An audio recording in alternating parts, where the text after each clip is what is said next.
Good afternoon, everybody, and welcome to our leadership series. This is the last one for 2017. Today, our guest, CEO of TFE Hotels, Rachel Aragaman, has been a great contributor to our school as the chairman of our advisory board, a great supporter of our students in placement, and a great supporter of the alumni. In fact, many of our senior staff are alumni of this school. And we're going to talk about leadership, but as we said, would you please ask any question that's important to you about hotels, about leadership, about all those sorts of things. We welcome all our master's students here, we welcome our third-year students, and we welcome our students at the Lura campus. And we're expecting some questions from you in Lura as well.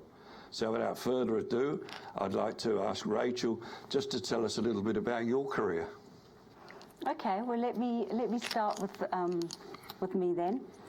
I, as a university student, had only one ambition and had nothing to do with hotels. I wanted to be an English professor and a writer. And I did my honours degree in English, and at the end of that, it mistimed with the university I was at and going to the University of Cape Town to do my master's degree. By the time I'd finished my thesis, it was too late to start the master's program that I wanted to do with the wonderful author James Coetzee, who was an English professor, so exactly aligned to what I wanted to do in my life. And so what I did is I went to work for a year while I waited to do my master's degree. And while I was working, I fell in love with the business world. This girl who wore long dresses, skirts, leather shoes, broke up with my boyfriend because he was an engineer and I couldn't have that because I was the writer.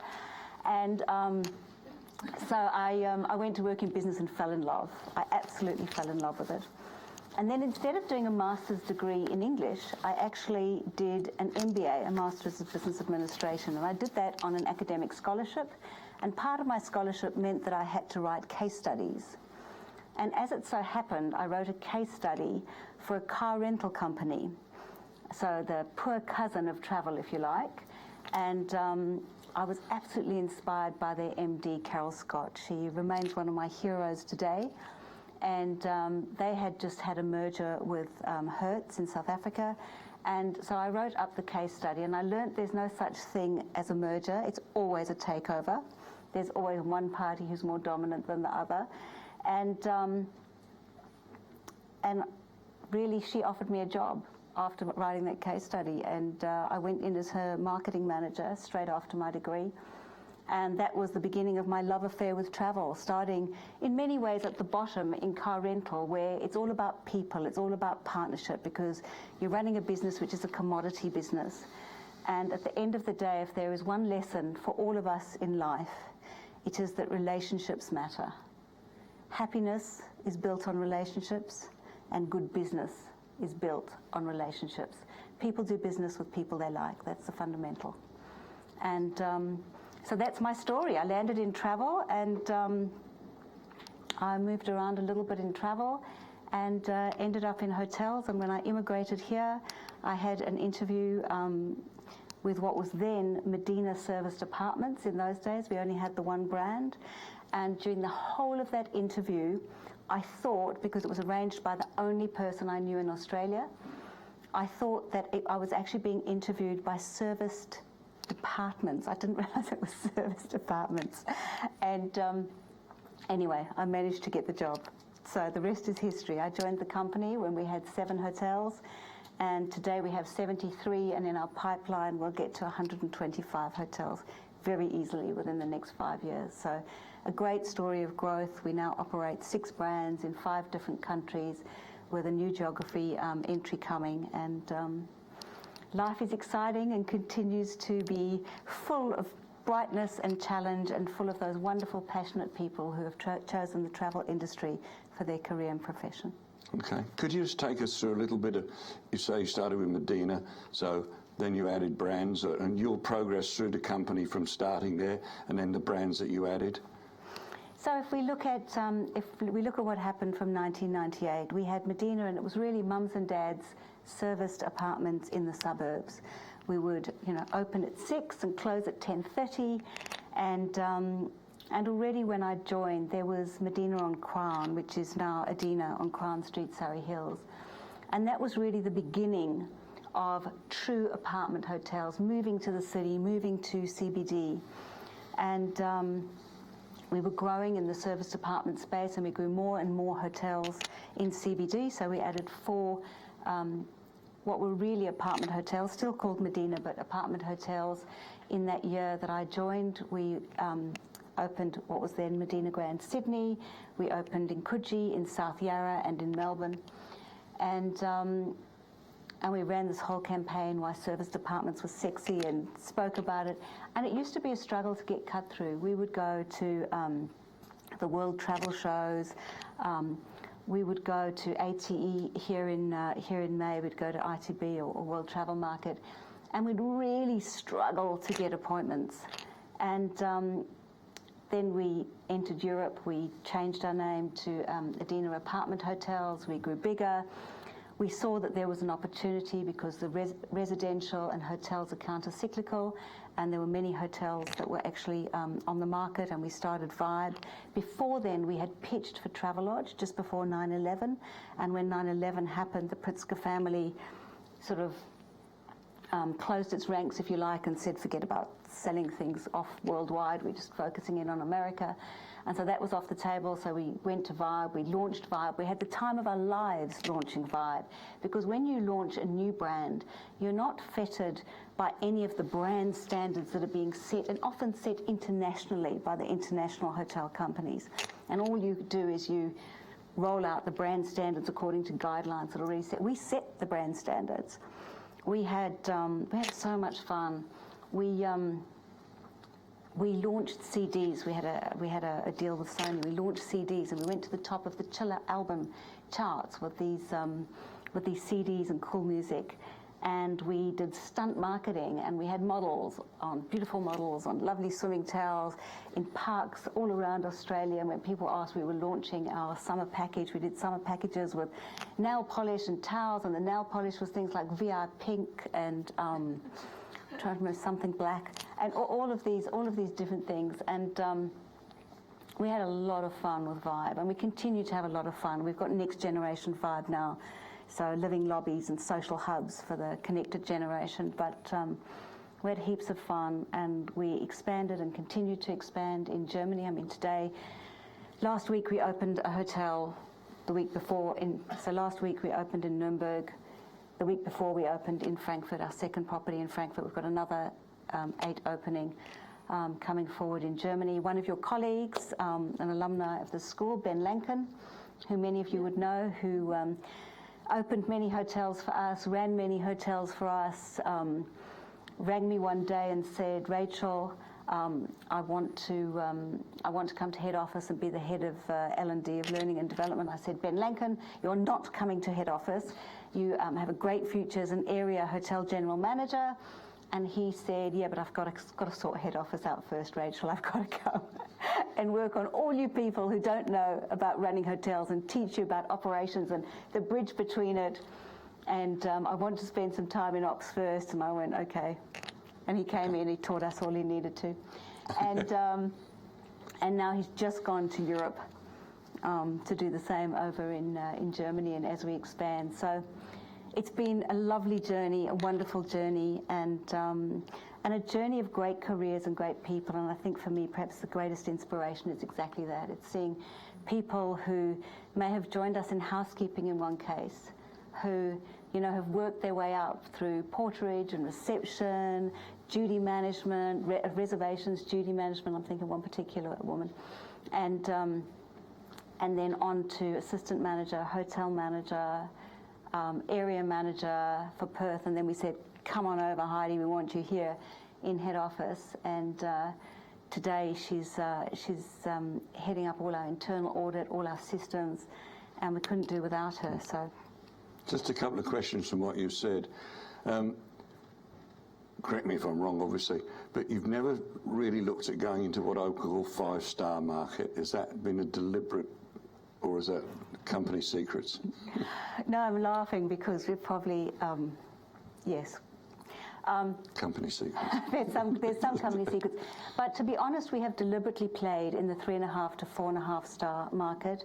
We did, 2 years ago, we launched our TFE Iconic Hotels collection, and we have Hotel Kurrajong, which has great history, obviously, again, with the school. And that hotel goes from strength to strength. It's a very beautiful hotel today. And we will have the Kalal in 18 months in Fortitude Valley, and we will rebrand what is now Vibe Savoy to Savoy Hotel in Melbourne. And then we've got another one which is currently running as a 5-star hotel, which we're about to bring in, which I can't talk about, so I won't. My team, if there's any of my team watching at home office, I can tell you right now they're squirming because I always give away secrets. So don't worry. But we have deliberately not gone into resorts. We have deliberately not gone into too many hotels in regional areas. So we believe in CBD properties. We believe in strong and profitable hotels. And very often, if you look at the GOPs of 5-star hotels, they are really, really small. You know, you need a very large 5-star hotel to make a really strong GOP in the kind of GOPs that we run. And we pride ourselves on really driving revenue, paying forensic attention to cost, and delivering a great guest experience with really hallmarked by memorable experiences and a very strong GOP. So there have been a lot of deliberate choices, Val. So what is there a sort of an upper limit to, I mean, I see some of these companies, they've got so many brands, I really don't know how they could differentiate between some of them. Is there a sort of a limit that you say, well, 7, 8, 9, 10 brands is enough? It's a yes-no answer or is to it that. a marketing issue? No, I tell you what, I think that it is important to have some brand flex and to consolidate under brands, and I think that great brands do stand for something. But I also think that there is a new trend in the world, and we all know that experiences are the new luxury. We all know that. It's a digital world. People want to share. They want to share something bespoke, a unique and memorable hotel that has a sense of place and purpose, and I would love to talk later about a sense of place and purpose. It's really important in the world today. And so I think the whispered secret, the what I call discovery hotel, has become more and more relevant and important. Rather than staying in the 1000th hotel of some international brand, to discover something which is reflective of the local environment and the local experiences is a really, really important thing, to feel that sense of connection, that sense of discovery. You go to a new place. The sense of purpose comes from being with like-minded people who like the same kind of things and have also discovered that, and so you're with your cohort. For all of us, I think, in a digital world, increasingly we want to feel that. We want to feel that we're in our neighborhood, we're in a like-minded community. And so I think that in some senses that plays to things like our TFE hotel collection, where there are unique and bespoke hotels. And for us, the other thing that's very important is not to have cookie-cutter hotels. We don't want to have the same FF&E in every single hotel.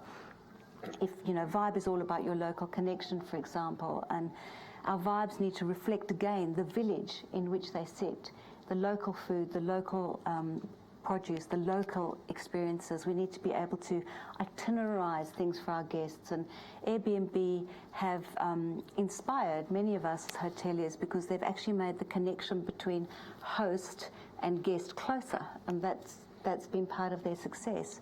So it's really incumbent on all of us as hoteliers to look at how we can learn from that and never stop learning, and show that through the itinerarized collections that we can put together for our guests, where we can show them how to run the local running routes, how to discover the local secrets, how to have a truly romantic weekend if that's what they're after, or a wonderful family weekend if that's what they're after. So what are those little secrets that only our team and the people in that neighborhood know? Just one more question from me from what you've already said. They're building hotels in China and Vietnam, like going up like mushrooms. I mean, every 5 minutes, and it's an area that you haven't gone into. You've gone to Europe, Australia, New Zealand. Is that obviously it's a deliberate thing? Is it a long-term policy not to go to Southeast Asia? It's not a long-term policy, but it was a short-term policy. So we consciously went to Europe when we looked at expanding beyond the borders of Australia and also New Zealand. We said, where should we go and how should we do it? And initially we were full of great ideas. Let's put a beautiful Adina apartment hotel in a castle in Italy. You know, let's go to Prague, let's go to Vienna. We were thinking of all the wonderful cities we wanted to visit. And then our wonderful facilitator said to us, so what's made you successful? And we said, well, it's all been about clustering our hotels in core locations and learning and leveraging the team in those locations. And we looked at the issues of different languages, different legal environments, different tax structures. You can't really have, you know, the string of pearls across the world. Well, you can, but if you're only putting one in each destination, it's going to be a very, very expensive string of pearls. So sometimes it's better to be an inch wide and a mile deep in a certain location before you move on to the next one. And we looked, and at that point we really didn't have the expertise in-house to go into Asia, and we didn't have people with the language, we didn't have people with the culture and the understanding. At the same time, we operated commercial property as a group in Germany. Germany and many German cities had space. So most of Europe's built out, but Germany actually had space because of the war, because, you know, East Germany, or East Berlin rather, had just opened up. And we looked at that and we said, it's a culture we understand, we have people who speak the language, we already operate there, we understand the tax structures, the legal, the IR environment, and therefore we went in. And we wanted to go in and cluster, so now we have 3 hotels in Berlin, 2 in Frankfurt, we'll shortly have 2 in Hamburg, 2 in Munich, Nuremberg, Leipzig, you know, Düsseldorf, Stuttgart, they're all coming. So we're starting to get that critical mass in Germany so that we can actually leverage that and move on to the Germanic region and move on to new adjacent geographies also. And now we've made the decision that, yes, we will look at Asia. We have a partner, a 50% joint venture partner in Far East. Far East Orchard Hospitality is the largest operator of hotels in Singapore. And therefore we can also work with them and leverage that partnership to help us take our brands to Asia. All right. We had a question sent to me before. And in your managers, what traits do you look for them to be future leaders for your company? You know what? So this, I could answer this question forever, and I'm sorry, I'm giving very long answers. No, that's okay. That's just what we wanted. And I'll tell you a story of when I gave another long answer. So last year, I had lunch with one of the CEOs that I greatly admire, who's a real great friend of mine. And Tony said to me, we sat down at lunch, and his first question, sounds like a strange question over lunch, right? But he said, Rachel, what do leaders do?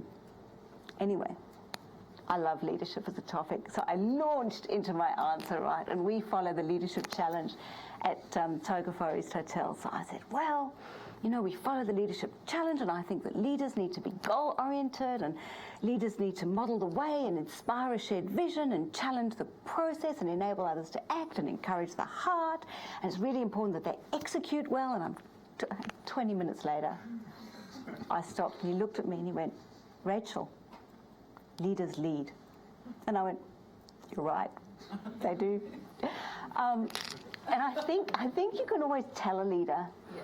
I think, you know, if you come up and you're a guest and you're complaining at front desk about, I shouldn't talk about guests, the first thing is complaining, but let's say that you're complaining at front desk, or you've got something to ask.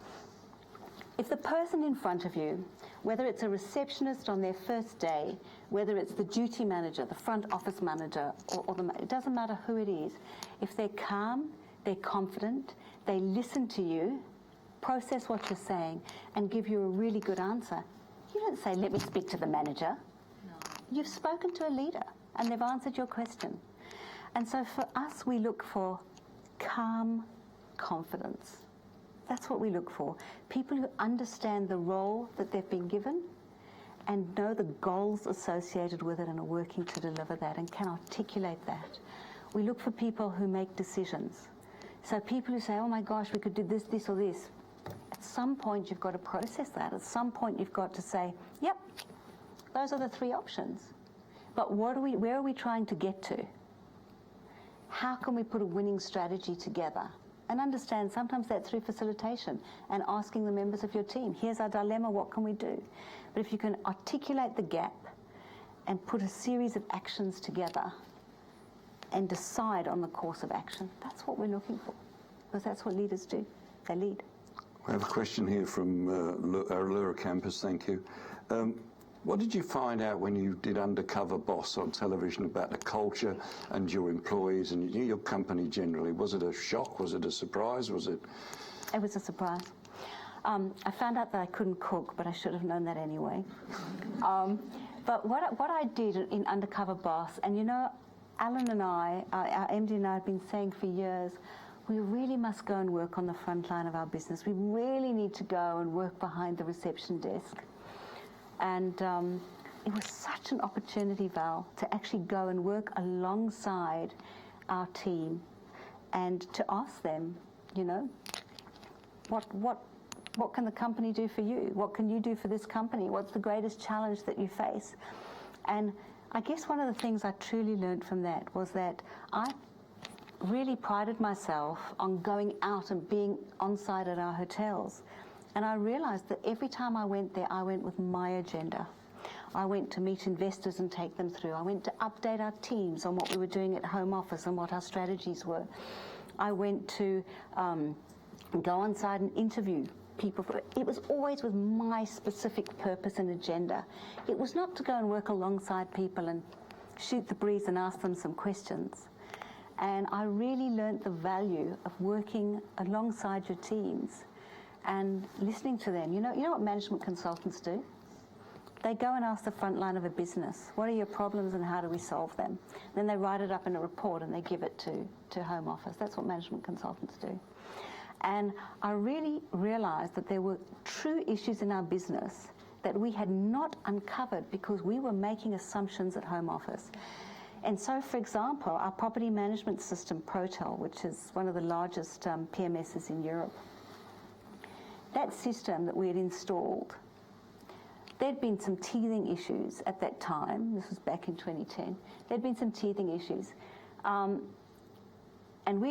people had stopped complaining about them, so we thought they were all solved. They were all still there. People had just worked, they had workarounds. But they were all still there. They had not been solved. And so after I realized that, we got the guys to come back out from Germany and redo the training and the reinstallation. Really, really crucial things. I also learned a lot about reality TV. So anyway, we really learned. It was well worth it. Well worth it. And afterwards, what we did is we implemented a mentoring program across our organization. So the next year, one thing that all of you will learn in life, if you haven't already, is failure teaches success. I can tell you about spectacular failures which have taught me lessons in my life. So the first year of our mentoring program, I took on 11 mentees. And geez, it was hard work. Mentoring 11 people was a lot of hard work.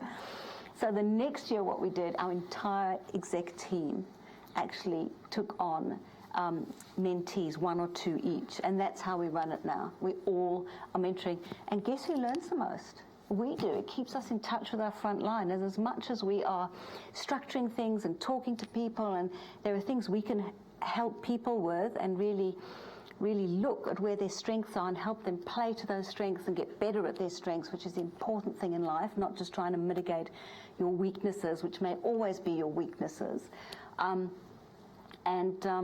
But we learn from them, and we ask them about what the critical issues are that they see in our business. And they tell us, and they're right. So it's really valuable. I think you've partially answered it, and that's passion. But the question is from Matthew Poon. Thank you, Matthew. What drives you to wake up every morning, besides the alarm? Do you know what? I truly think that I love my life and I love what I do. I really feel blessed and fortunate. I've heard some of our other leaders in hospitality, I shouldn't say it, but someone who runs another hospitality company once said he really wishes he had chosen banking. And you know what? I am really thankful that I didn't choose banking. I was lucky in the way that my life worked out and that I joined the travel industry. And I believe the travel industry is full of the best people in life, Val. It's full of people who are passionate about life, who care about traveling, who are interested in learning and living. And I couldn't be happier.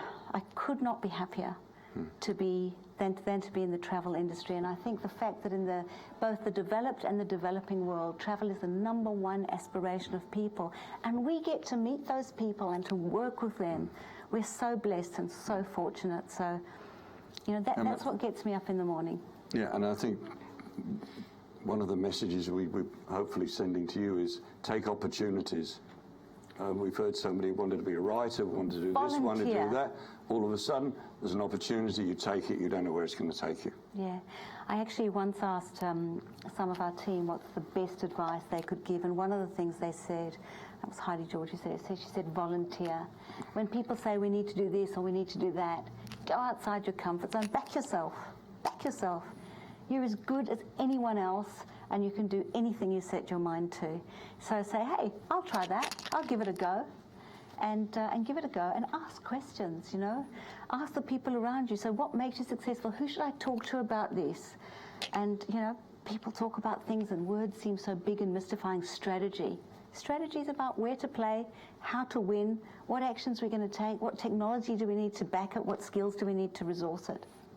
There you go. Volunteer, step forward and be counted. I believe that people get 100% of the responsibilities they take on. If you take on responsibilities, before you know it, you'll have the title.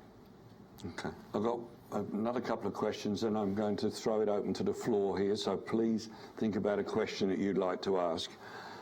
I think it's fair to say traditionally TFE hotels haven't been big into food and beverage, but I noticed I noticed in the last 6 months or so that you're making a big effort in that area. Is reasons?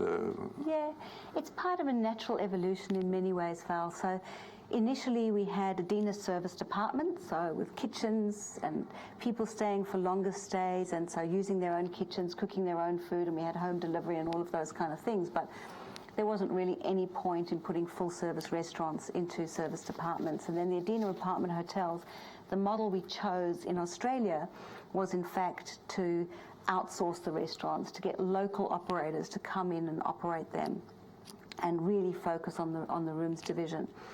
And then we went into Europe, and in Europe, because of various reasons in European law and with the difficulty of, it sounds terrible, but the difficulty of evicting a tenant, and there's all sorts of squatting rights and you can't get people out. So we decided we would operate the restaurants ourselves. So in fact, from December 2006, January 2007, we were operating those restaurants and operating them very successfully.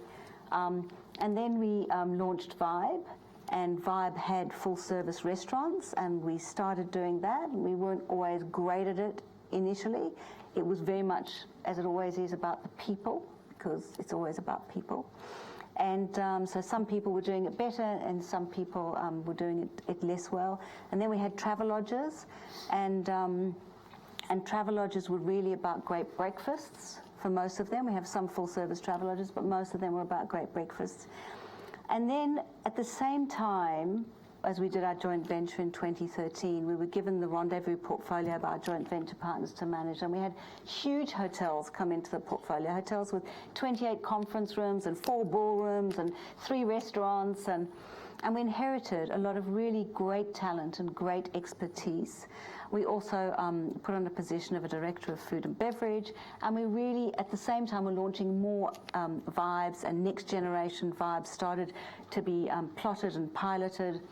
And so food and beverage is absolutely integral to our expertise as a hotelier, and I would like to think we're getting better and better at it by virtue of having better and better people with those skills within our organisation also. And so we have some great people now, great director of food and beverage, who's ex-Keystone Group, and Justin's wonderful, and we are going from strength to strength there. Yeah. As promised, the floor is open to you, ladies and gentlemen. And it's always the hardest one, the first one. Thank you very much. If you could just tell us your name and just clearly your question. Hello, good afternoon. My name is Carlos. First of all, thank you for coming and talking to us. Thank you. My question is, from a person in a high-profile position like yourself, and what would it be a nice start for a young, ambitious, talented person who wants to grow in an industry rather quickly in this time? What would be the mindset? Any smart, young, ambitious person should be talking to TFE hotels and setting up their resume. Oh dear, we've got a sponsor. Seriously. I mean, firstly, that's the best advice I can give you today. Secondly, I would say that it's really important that when you're assessing any company that you're looking for, what you need to be looking for is what their learning and development programs are. Because it's always a two-way street, right? The companies that you join, it's about what they're getting out of the equation and what you're getting out of the equation. And it's 50-50 part of the employment promise and the employee promise. And so you need to look for those structured L&D, learning and development programs. So we have a Future Leaders program, which goes into a management leadership program, and then an SMLP.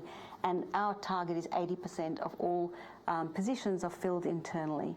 So there's very strong career progression, and I think it's about looking at all of those kind of things. What opportunities will you be given if you succeed? So you need to say, I'm prepared to do my part in this bargain. I'm prepared to work hard and show you what I can do. But if I do that, what happens then? What happens next? And you need to make sure that you're looking at the forward pipeline of those organizations and saying what's coming down the track. It's all very well to go and work for one hotel, but if you can see that there's lots in the pipeline and the company's aspirational, that it does promote from within, it's got good programs, good learning and development programs that are going to keep stretching you, keep you learning, things to aspire to, then I think that's part of it, because you need to be skipping the pebble forward. When you join, you need to be able to see, well, what's the bounce factor in it for you? That doesn't mean that you go in and you say, what's my next position? You need to go in and you need to nail the role that you've got, volunteer, take on whatever responsibilities are available for the taking, and perform well. But then to actually be seeing, well, what are the opportunities in both L&D and as you go forward in the organisation? And I have to say that it's borne out by several of our graduates. Yeah. I mean, Ben, you mentioned, Casper. Yes, Shazeen, contractor, who's now our Chief Revenue Officer in our organisation. So it is real and does happen, it's not just words. Yeah, yeah. Does that lead to another question, or are you happy with the answer? Thank you very much. Thanks, Carlos. Somebody else? Question? Thank you very much. Your name is? Oh. We'll get to, who was the other person? Somebody else half got their hand up. And there's another one here. Yeah. Good evening, my name is Sheena. So I'm being a little greedy, but I have two parts to my question. The first is, what do you think is a really good leadership style that you think is really working in any company, especially in hospitality? And the second question is, do you believe in inculcating some kind of company culture which you think works, to achieving service excellence? Thank you. Great questions. The first one on leadership, I would say that the most important thing about leadership is to be authentic and to be true to who you are. There are many kinds of great leadership. Some people are quiet leaders.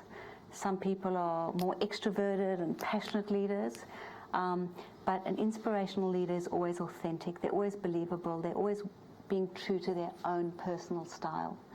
And you can be a leader across a variety of spectrums, but as long as you remember leaders lead, and you remember that therefore actions inspire hope. With your team, you're speaking to them about life and leadership. And if you look, and I always talk about philosophy, so I don't apologize for it, but if you look at the ingredients of happiness in life, and happiness is now the most oversubscribed degree at Harvard, they are good health, meaningful work, loving relationships, and a sense of community. Those are the 4 ingredients of happiness. think about how you can give that to your team. Think about meaningful work. What is the sense of purpose? What are we trying to achieve? How are we making our goals visible? How are you engaging your team in making those goals visible? And then a sense of community. They're not just goals that you're achieving on your own as a leader.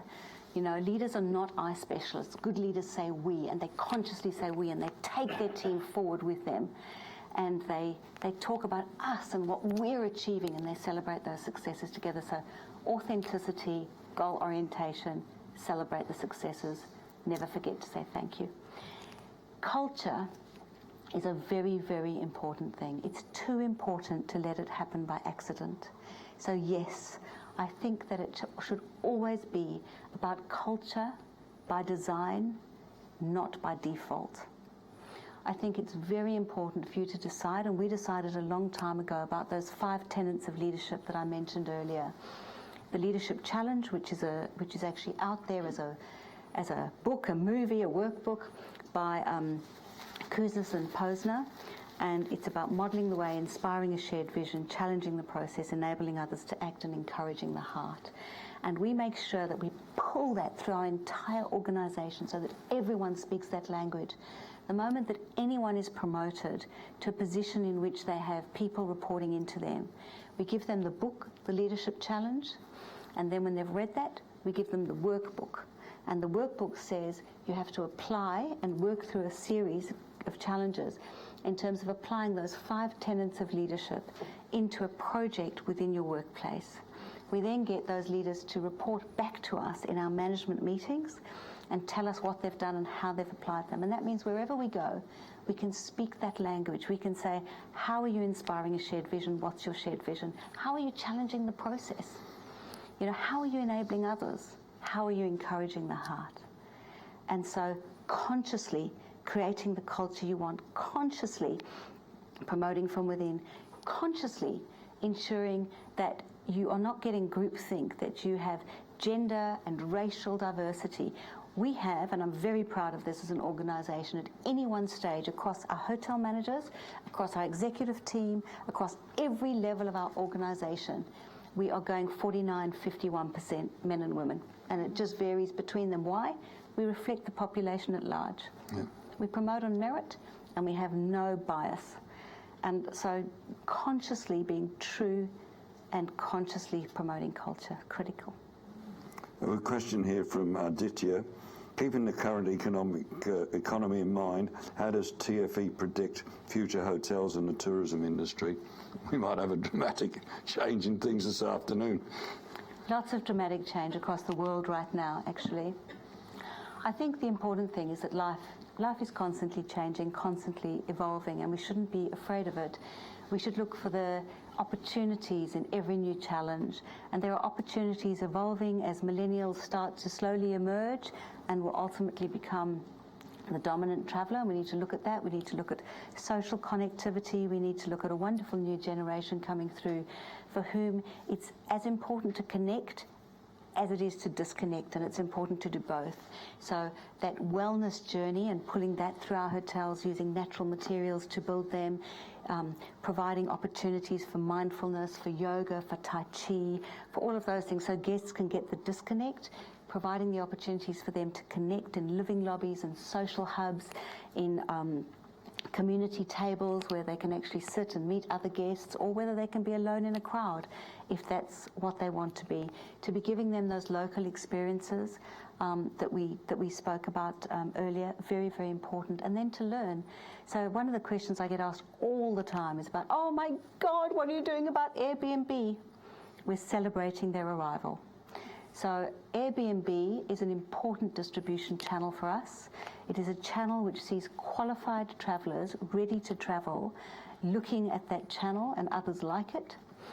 It is a channel which charges 3% commission, and if there is one thing all of you will be doing as you go forward in your careers, it will be looking at that crystallised metric of net RevPAR, net revenue per available room, and looking at GoPARs, where you're actually saying, let's take out the commission costs and let's look at what revenue we're left for once we've taken those out, there's huge disruption in that place, in that space rather. The meta search engines are coming in. We've seen TripAdvisor, Google have direct book, and I think are reaching the tipping point where, despite the billions being spent on Google by the OTAs, they will be really starting to promote that direct book. We know that Facebook is very close to launching direct book. For us, Airbnb has become a wonderful new channel where people who are looking for accommodation, because of possibly value initially or because they want a local experience, if we are promoting ourselves right and responding to that trend and getting the host-guest connection and memorable experiences right, then we can say, here we are, and we've got all of those things, but we don't have Nana's knickers in our drawers. So we can be saying, we've got a great and very viable alternative for you. And people are choosing us, and we're paying 3% commission on those bookings. So as a distribution partner, it's very valuable. As people who've inspired us with that host-guest connection, very important lessons that they're teaching us. And I think, provided that we're across all the trends, the 3G travel, 3 generations of travellers travelling together, the grandparents paying for the parents and children's leisure travel, people going on business who also want the leisure extension happening, really looking at what's happening in the space of poshtels and what that's telling us and what's happening there. We have to be across travel and across the trends. But that's the beauty of the industry we have. It's about looking at that, learning and evolving our product all the time. So, the leader of the leaders, how do you manage that sort of thing that you're talking about, which we generally call service, and profit? Through everything that we do. In terms of service, so kind of two slightly separate things, and one feeds into the other, obviously, because one is a lead indicator. If guests are happy, then it leads to profit. If your people are happy, it leads to profit. So you need to be monitoring all of those things. In balance, we run a balanced scorecard, so we're actually looking at 5 KPIs in each of the quadrants. So in the financial quadrants, which is your lag indicator, you look at that and that shows you a reflection of how you have performed. In the lead quadrants of what we're doing on the fronts of quality and what we're doing on the people front, what we're doing in leadership. But really it's about that KPI analysis, the profit, where we really are driving revenue and paying forensic attention to cost, developing our people, making sure that we are driving that.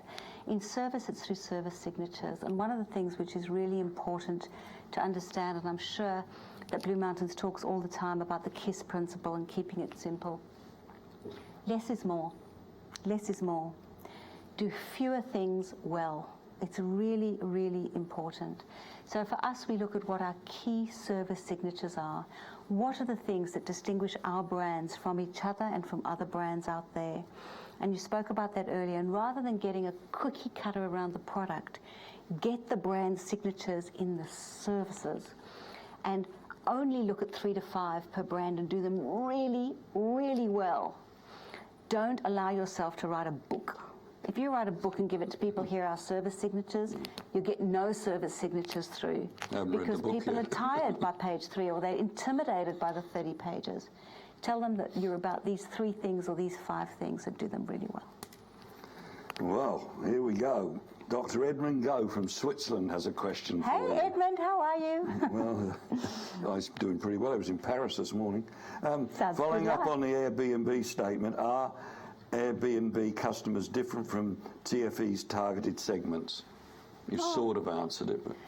It's a good question, but no, not necessarily, because they actually cut across. There's a segment looking for value, and so that segment of qualified travellers may opt for example, a Travelodge, which is a refreshingly simple brand, which has all of the things you need, but none of the frills you don't need to pay for.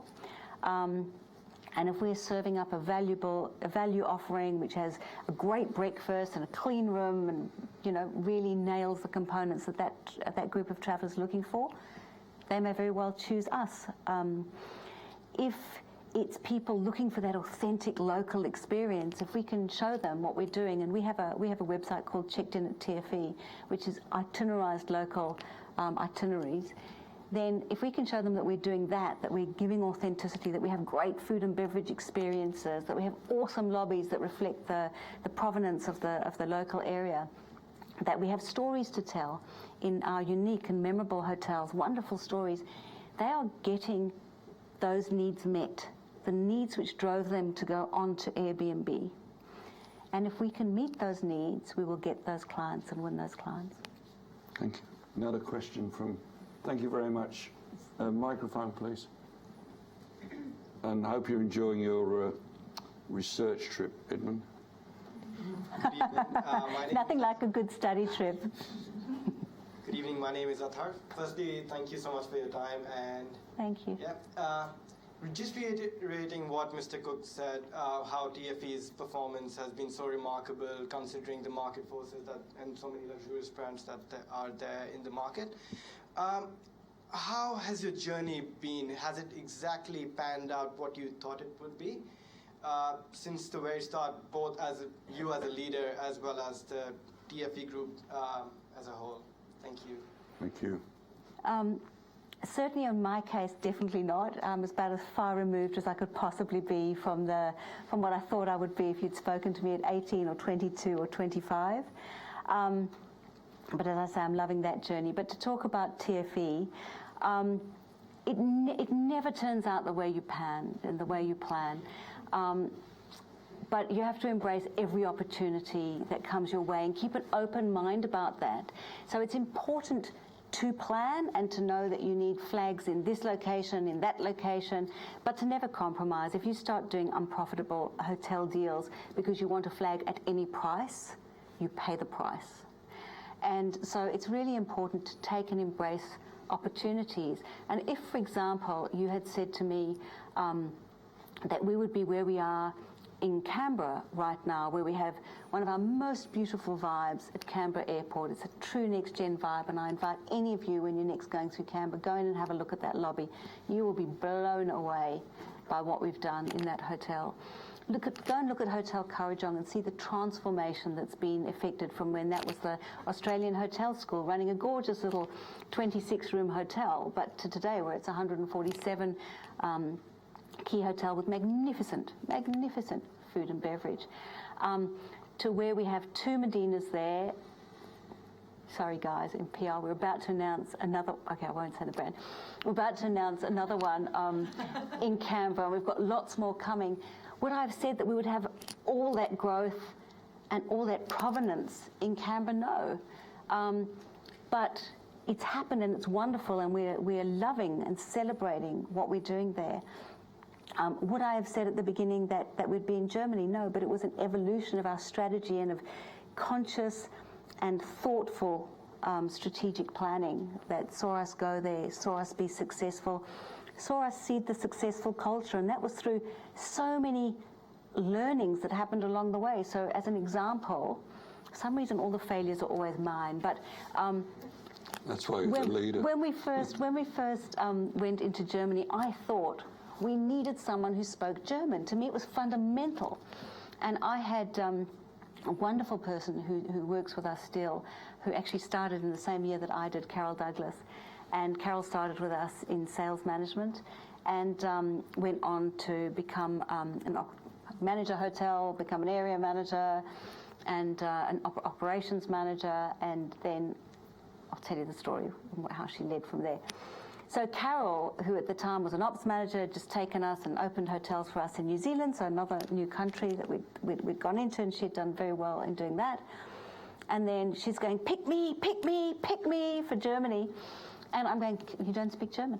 You can't come. You don't speak German. And I remember thinking about all her skills, all her assets, how good she is with people, how great she is with operations, how she knows all of our SOPs, how she speaks the language, seeds the successful culture, to your question. No, you don't speak German. Anyway, I go over to Germany. I recruit someone who speaks German, and they did not nail our culture. Let's just put it that way. They did not nail our culture. And after a day, and I'll tell you what happened on that day. After this day, I was over there. We were about to open a new hotel. I was 8 months pregnant at the time. I had memorized our opening speech for the night in German at great pains. And we were about to have an interview together, the Director of Operations for Germany and myself, and the interview cancelled. So I went through to the back office, and our team was sitting on the floor. We had TA Tourism Australia in-house because it was ITB, and they were doing up little Australian gift packs for their pillows. So I eased down onto the floor, and I start packing the gifts with them, and I'm chatting to them. And again, as you do when you talk to your teams, you learn so much. They're telling me all sorts of things about the restaurant and what's right and what's wrong and about this and about that, and I'm having the most wonderful conversation, really enjoying myself.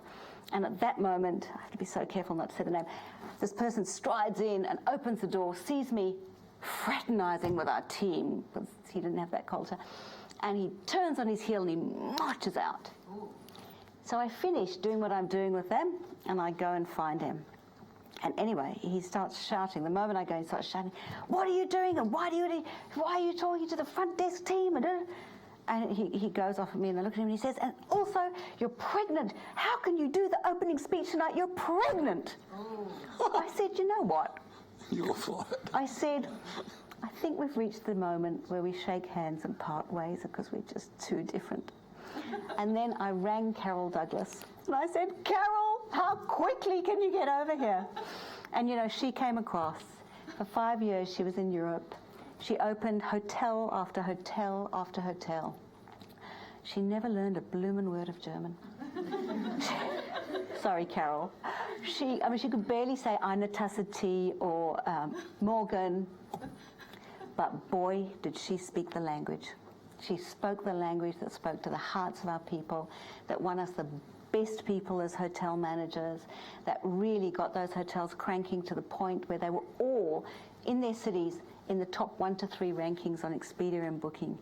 And to the point where when we had 5 hotels in Germany, they were writing articles on the media about the largest apartment hotel group in Europe, and that was us. And I'll tell you what, we weren't anywhere near the largest apartment hotel group in Europe. But she spoke the language. She seeded the culture. And so, does that answer the question? I think so. This, it's a lovely story. This is from Preston in Lura. Thank you, Preston. What do you think is more important, education or experience? He's asking the question. I'm only calling.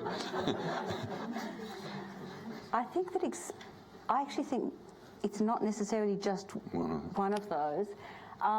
I think that the most important thing is passion and engagement. I think that caring is the most important thing. You can make them both work. Because experience is an important thing, and it teaches you a lot of things. What was the question? Education or not engagement? Well, education intelligence or if it's intelligence, then I think it is. Those smarts and those intelligence and your general engagement, your quest for learning. You know, if you're tired of learning, you're tired of life. And I think that being eager to learn and open to learning is what makes life new. You know, we all fall down, we all make mistakes, but as long as you keep moving, as long as you keep going forward, that's what's important. You know, I've got a phrase which I stole from my daughter.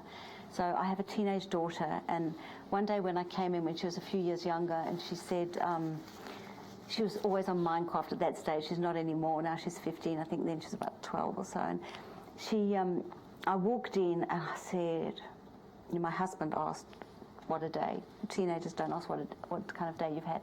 My husband asked what a day. I said, oh my goodness, heavy, like pressurized day. And she looked at me and she said, Mum, no pressure, no diamonds. And I love that saying. I love that saying. And sometimes, I mean, I would love 99% of every day I have.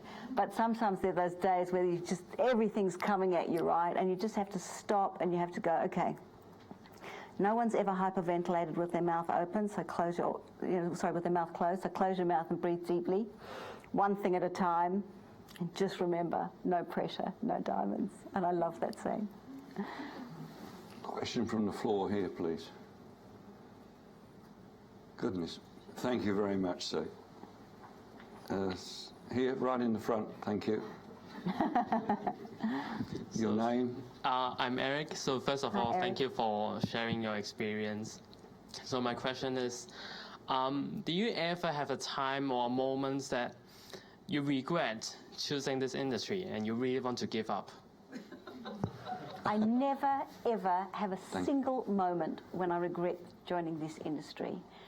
Every single day, I'm so thankful that I'm in this industry for all the reasons I articulated earlier.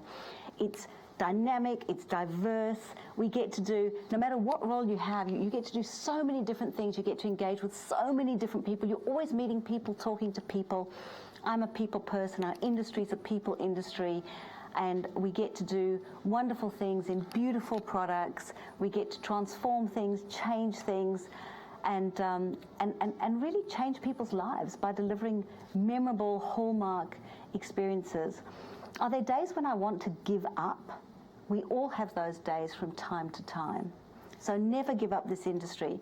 But, are there those days when, we all get those days occasionally. And when you get those days, I think the most important thing is to remember that when you're in hell, keep walking. It's the only way you're going to get through it. And that you just got to keep going, right? Life's like riding a bicycle. And it will be the same in any industry. You just see all the good things in the other industry. That's the you keep going. problem. So I love our industry. Do you know how lucky you are that you chose this? I mean, none of us at the end of school, maybe some few lucky people know what they want to do. Or we think, like I did, that we know what we want to do, and we're absolutely sure, and we're on that path, and we know what we want to do. But if we're lucky enough to end up in this industry, honestly, the sky's the limit. You can be and do anything you want to do, and you're in the best industry in the world. I've got a question. So what's the part of the day that you look most forward to, going on from not giving up? Is it in the morning? Is it?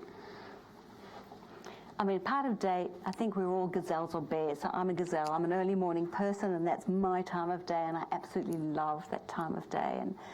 And before work, my happy place is if I'm swimming in an ocean pool. If I go for a run and swim in an ocean pool like Wiley's or MacIver's Ladies' Baths, I'm in heaven. That's my happy place. But at work, it's really all about people and engaging with people. And so often, the things that you're thinking are overwhelming are not at all overwhelming if you just stop and do one thing at a time. It's the most important phrase. I remember being on my way to one of our AM's conferences, and I was going to speak to our AMs, and I love being with our people, and I love talking to our people. And but I'd had the most hectic day. I had 100 things to follow up on, and I was really busy, and we had hotel openings happening, and everything was happening at once. And I was on my way, and I'd had a call. We had someone quite sick in our family at that time, so there was a lot of things weighing on my mind that was all happening. And I phoned someone else in the travel industry, and she wouldn't mind me saying her name, so I phoned Julie Primmer, who was Group General Manager of Hello World then. And I said, "Hey, Jules, I've got this happening, everything." I said, "Just tell me something." She said, "Aragaman, you could be working in an abattoir." I said, "Thanks, Julie." And I went, and I was so happy, and I chatted to our people. I had the most wonderful time with our AMs. And life was transformed from one moment to the next, and it was just, getting away from all of that and thinking it could be a lot worse, right? Do you, obviously you got hotels and you stay in your own hotels, do you very often stay in other hotels, other companies' hotels? Yes, I do. I absolutely do both. I often stay in our hotels, and one of the things I do when I go to our hotels quite often is, sometimes I'll stay in the room I've been allocated, and other times I'll say, "Hey, you know what, give me another room. Give me a room on the first floor. Give me a room in the, left wing." And I go and stay somewhere else, because sometimes the room you've been given might be very specially chosen for you. And so sometimes it's important to mix that up. But it's also important to see trends and to see what other people are doing. And so if I've heard about a particular hotel that's doing brilliant food and beverage, or has a wonderful bar or wonderful lobby, or is really clever in what it's done, I mean, I've literally I literally, I don't give too much away. Okay, I'm not going to say that story. But it might be giving beautiful rooms in a smaller space, and you think, well, how are they doing that star rating in that space? I want to see the efficiencies they've got. I want to see the luxury they've got. I want to see how they've designed it, because design is so important in today's world, and the new economic order customers who are not just looking at price and functionality, but are looking for that provenance, sense of provenance and experience and discovery, are looking for those different touches and experiences. So yes, I often go and stay in other hotels as well, just to see what we can learn. Please, this is thank you very much. Your opportunity. A microphone? Hello? Thank you. All right. It's okay. My name is Perry. Thank you for sharing your experience. I'd like to ask, what is the most difficult project or times you face, or how you solve it? Gosh, there are 100. Do you know what I think one of the most difficult things for all of us are, and every one of you will experience this in your career, good people are hard to find, you know. One of the things they tell you growing up, particularly if you're a girl, they use this phrase, but it works for everyone. You just have to rephrase it. You have to kiss a lot of frogs before you find a prince. And so some of the most difficult times in my life, and in some ways I've shared one experience of those with you, are when you're looking for a really crucial position. And there's a sense of urgency, and you've got hotels opening around you, and you really need that person in place. And you're really desperate to find the right person. So you're so inclined to say, oh, that's great, I found you. And some of the most difficult things I've had to do is when I know that, you know, things are happening all around us, and we need this person to not do that, to wait till you found the right person, to truly wait. And I've learned that people are gold. And so, in fact, when we went through the global financial crisis, there were many people who were cutting people. And yes, in some of those people, maybe it was an opportunity for organisations to shed dead wood, but many people were also letting go of very good people that we'd known in the industry for some time. And so when other people were cutting people, we had a commitment to our team, we didn't cut any jobs. But what we did do is we picked up people. We took people who we knew were good. So I think one of the most difficult times is when you're under pressure to make an appointment.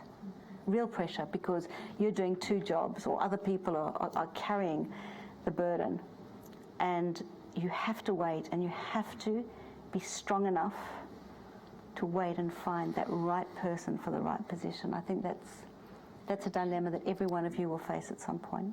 You do far more damage just grabbing somebody to fill a slot. Every time, the regret you feel later if you've put the wrong person on is 50 times bigger than the relief of making that appointment.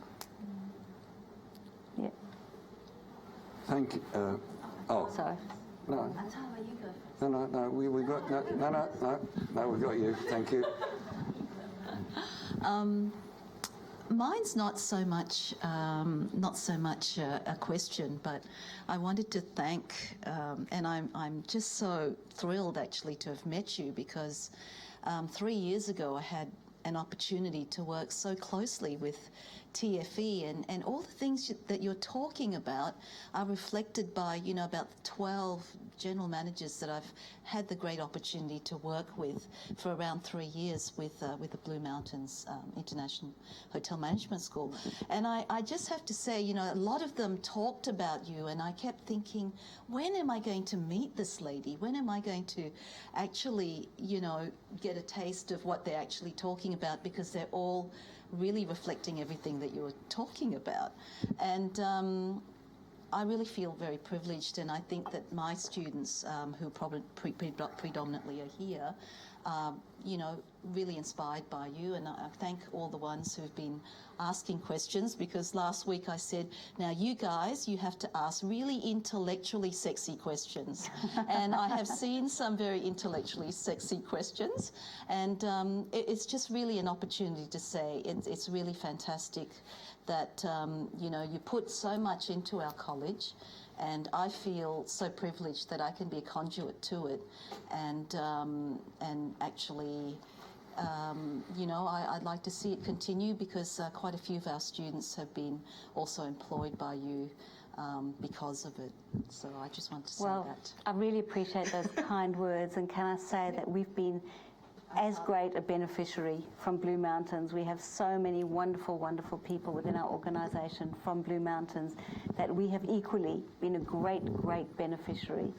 So thank you very much. And, you know, in terms of what inspires me, our people are the greatest inspiration, and seeing their success, you know, just that joy of seeing someone who came on and, you know, with a bucket full of enthusiasm and motivation, and then translated that into true success and achievement, and went from strength to strength to strength to strength. It's inspirational and really, really motivating. But a two-way street. Yeah. Ayun. Good afternoon, Ms. Rachel. With brutal honesty, I will tell you for the first time that you exceeded my expectations. So if I take the microphone and I speak, that means that the Chief Executive Officer is indeed a gentleman or a lady. I would like to tell you, you are so natural, and this that's why I was blown away. Because when I saw that documentary with you know, Undercovered the series, I don't know, maybe but now I understand exactly, you know, now I understand exactly. I mean, I was feel... so busy worrying about what the cameramen were going to do. They were always turning the toaster to 6, or putting the lock on the trolley, or locking the conference. Whatever I was doing, they were trying to get that moment where I stuffed up. And I was stuffing up enough naturally. Sorry, I don't, maybe I'm a little bit, you know, excited. I don't remember if I presented myself. I'm a master's student, Christine is my name, in an internship now. There are two particular questions. One, I don't know if it's so important. Do you value the previous experience of the students you recruit, the talented students? And the second is, I think this is the most thing, because, you know, a person, a really good character, as you told us, might be, you know, understood in extreme situations. Yeah. So you cannot understand somebody when she has got everything, you know, everything, literally. So tell me what to, not tell me, tell us if you can, if your mind and the heart allow you tonight to tell us what was beyond your powers, okay, during your hospitality career.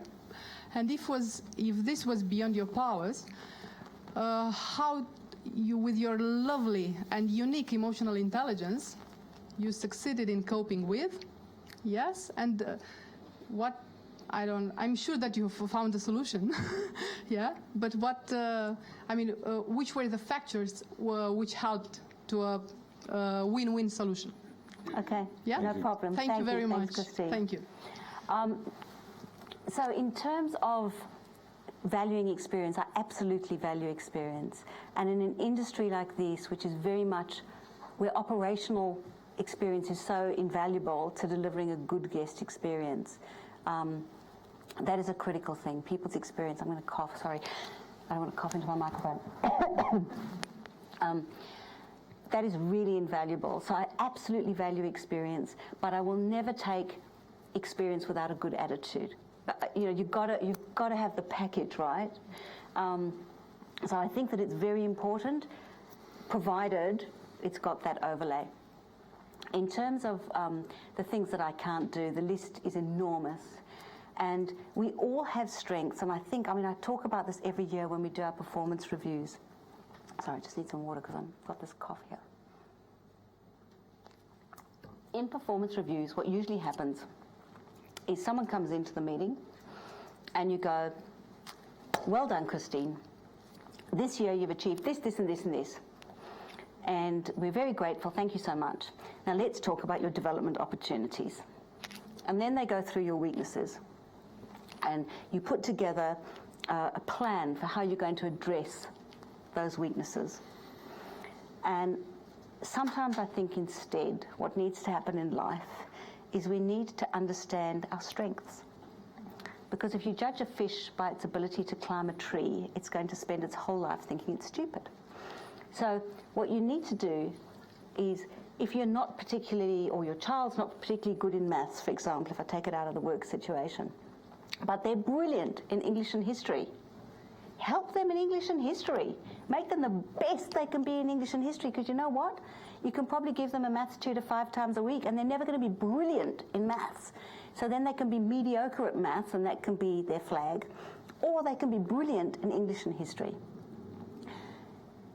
My strengths, as I recognise those, are I am passionate, I am filled with energy, I love our company, I love the travel industry, I love developing and driving growth. That's what I love. I love people, I love our clients, and I love our team.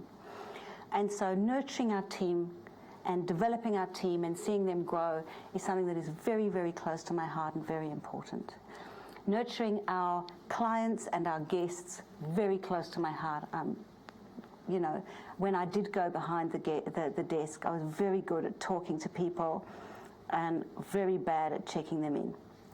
And so I look at those and I look at where my strengths are. I have quite a good attention to detail. If I'm looking at a P&L, I'll pick up the anomalies. But honestly, I'm not a great operator. I am not good at operating a hotel. I'm not. It's really important for us to have great people, and the solution to anything is to understand where your strengths lie. I love sales and marketing, for example. To understand those strengths and say, okay, these are the things that I can do, that I can lead, but to make sure that you have great people in the areas where you don't.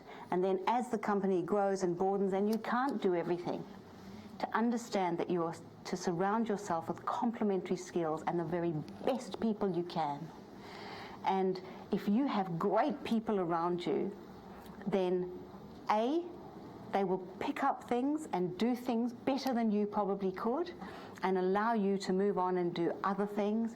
So the people who don't appoint good people because they're worried that they'll look bad, those people don't rise in life. You need to surround yourself with greatness. And the most important thing, and I think the book Good to Great talks about this, getting the right people on the bus. The most important thing you can do is surround yourself with the very best people and look and understand your strengths and your development opportunities, and then put the people in who are going to complement you. So if if my organization were looking at their next CEO, they would be not necessarily, and we spoke about this as leaders, not necessarily looking for this person the same as me. They would be looking for the person who they felt was right, and then putting the complementary people around those. Me, I have a particular set of skills and strengths, and therefore it's important to surround myself with people who complement that, who are great operators and great systems people. And it can really operationalize and get those SOPs in place and execute them really, really well, and keep putting on the great talent and developing that great talent at all levels of our organisation and pulling it through. My father always used to say, you don't buy a dog and do the barking. That's a better answer. Okay, we've got a couple of minutes left and I've got a couple of questions left, but please, you want to ask another question? What's your perception of Blue Mountains as an institute altogether and as a student? Just on a lighter note. My perception of Blue Mountains is shaped by many, many things. It's shaped by the wonderful experiences I've had with the school and with the teams who have led the school. And that has been across a wide variety, all the way from Val, who is actually a great recruitment agency for us, and when either ourselves or other organisations who might ring and say, do you know that person for this role or that role, I say, you know what, call Val, or I call Val. And because he's so in touch with the alumni, he then knows where everyone is and can recommend a number of people, and has done great things for the alumni of this organisation and great things for the people who work with us. To all of the team, to Guy Bentley, who was your previous CEO and taught me a great many things and invited me to chair for 10 years the Blue Mountains Industry Advisory Panel, where I learned a lot of things, and we as an industry entered into wonderful and meaningful dialogue. To Jerome, who is, again, one of the greatest marketers, is one of the greatest leaders, and has taught me a very great deal, and always been very warm and very welcoming, and has really looked and said, what other talent do we need on the industry advisory panel, and have we got the spectrum, and pushed us to be the best that we could be as an advisory panel. To the students that have come out of Blue Mountains, and those students, even when they've been within the system and have come and worked and done internships with us, and then in most cases continued with us and gone on to amazing and great inspirational things. And our company would not be as strong as it is today if it weren't for so many of the students of Blue Mountains Hotel Management School. It wouldn't be, because we've had wonderful people come from here, and then because we have such a strong relationship, refer other students and other people in, and it's become this dynamic living relationship, which, to your earlier point, is just such a win-win within our organisation, and we continue to have that. And we've actually gone from the days when everyone used to, if I used to go and speak at Lura initially, everyone used to say, we want to roll in sales and marketing. But now it's actually broadened to across the whole spectrum of our organisation. And then I can tell you we're doing wonderful things in sales and marketing, actually. Some amazing things with small data and big data and really remarkable things. A couple of quick questions and a chance to let us know a little bit more about TFE. What makes TFE brand so unique than other giant hotels chains? I think that we have a clarity of purpose and brand vision for each of our brands. So that if you look at Medina, for example, which is really all about being a home away from home and is service department product and brand, it's very true to the essence of what it is, and the product is very true to the essence of what it is. Or if you look at an Medina apartment hotel, which is really about being your other address, almost the improved version of your home, if you like, where you've got the apartment space, but with hotel services and designer style complementing it. To Travelodge, which we spoke about earlier, which is refreshingly simple. And to Vibe, which is about your local connection and reflecting that village in which the hotels sit, and really pulling it through those social hubs and living lobbies and creating those bespoke itineraries. And then to the TFE, to our really iconic hotels collection now, where we're getting some remarkable and very unique hotels coming through with a very customized hallmark level of guest experience, but each with their own story and what we all want in life. That's how we all began. That's how articulate intelligence was shared, and how education and learning began, was telling stories.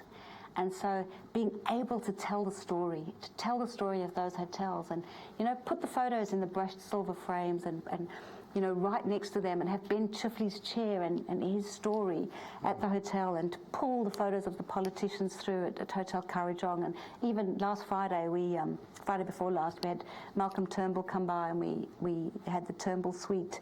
We have all the games that he likes to play, the books that he likes to read, all those things in that suite. So really customizing it. There are stories to tell. And so those are all about unique personal experiences.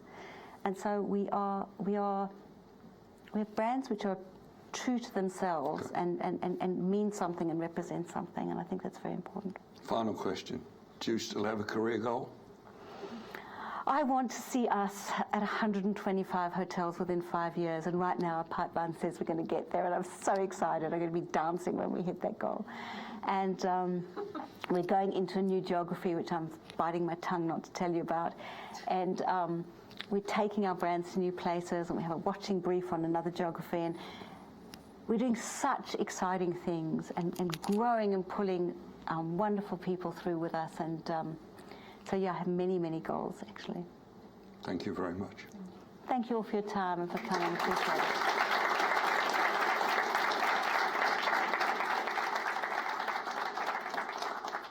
Thanks, Val. Thank you.